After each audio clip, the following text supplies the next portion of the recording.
Bonjour, je suis Christelle d'ici, la chaîne Académie de la Nouvelle Conscience. Je vais vous parler aujourd'hui, partager aujourd'hui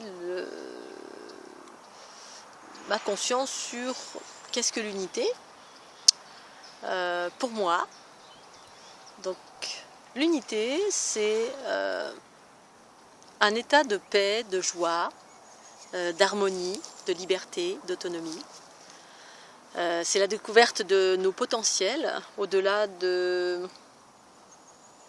on va dire, nos potentiels entre guillemets paranormaux, qui ne sont pas paranormaux, en fait, ils sont tout à fait naturels, mais que la plupart des êtres humains n'ont pas conscience.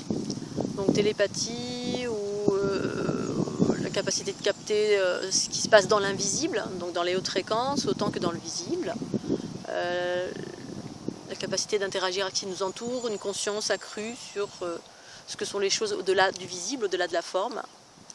On peut parler de la médiumnité, il y a des gens qui sont channels, d'autres qui interagissent avec les éléments, d'autres qui ont du magnétisme, d'autres qui sont des guérisseurs, d'autres qui sont des guérisseurs des animaux, des plantes, de la terre, d'autres qui interagissent avec entre guillemets des consciences élevées, donc ça peut être du haut astral, du haut astral, ça peut être entre guillemets des extraterrestres, c'est mon cas. Pour moi, il y a plein de consciences, on n'est pas seul, il n'y a pas que les êtres humains, il y a d'autres consciences qui évoluent en parallèle et on va dire l'image qu'ils ont d'eux, en tout cas ceux avec lesquels je suis en lien, à un moment donné, ma conscience s'est transférée et la vision, sans que ce soit péjoratif, c'est un peu comme si sur la planète on était un peu des petits enfants ou limite à l'âge du feu, du Moyen-Âge un peu, avec des croyances et des connaissances assez archaïques attachées à plein de choses, notamment au chaos, à la peur.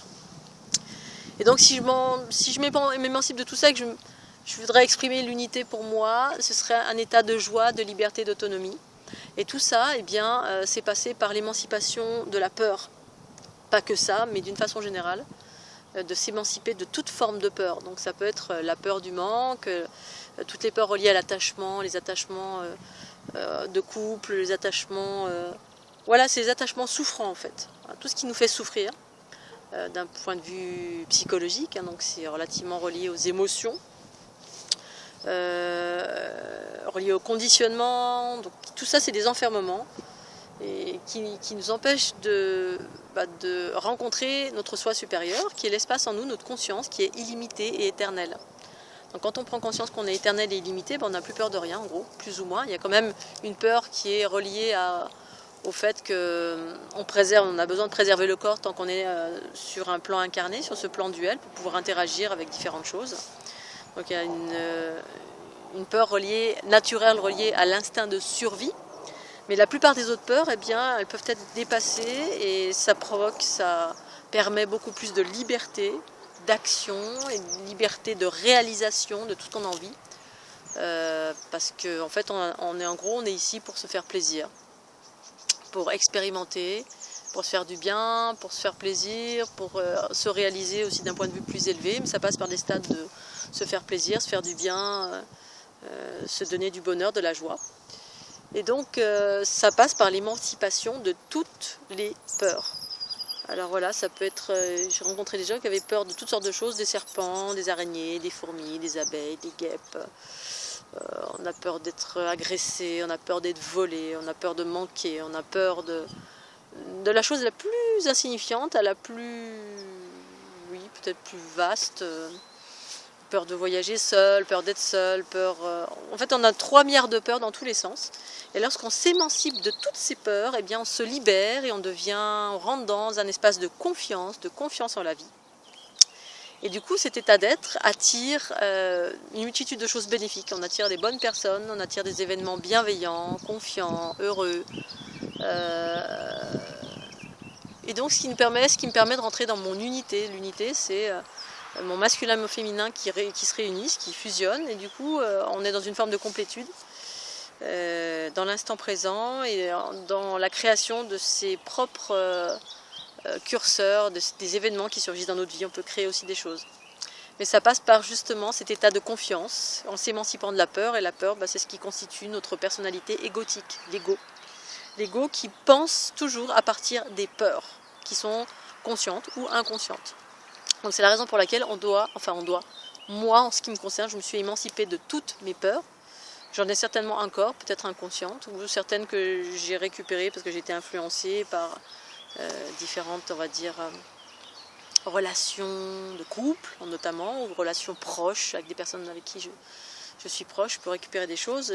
Ce qui est intéressant, c'est de distinguer ce qui m'appartient et ce qui ne m'appartient pas pour me permettre de m'émanciper de cela.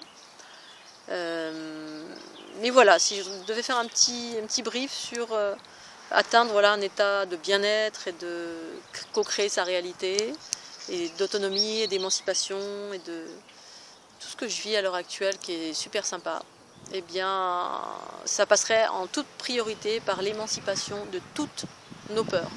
Après il y a d'autres étapes, on va dire, voilà, apprendre à calmer son mental, la respiration, l'action, etc. Mais en dépassant toutes nos peurs, on arrive automatiquement à cette espèce d'instant présent, cette espèce de confiance en la vie, cette joie qui se manifeste. C'est après les équilibrages qui se font automatiquement par l'émancipation de toutes ces peurs, tous ces agrégats peurs, tous ces conditionnements, tout ce qu'on nous a appris en fait, la plupart du temps c'est ça. C'est des choses qui sont relayées de génération en génération ou d'anciennes mémoires, etc., de nos anciennes vies.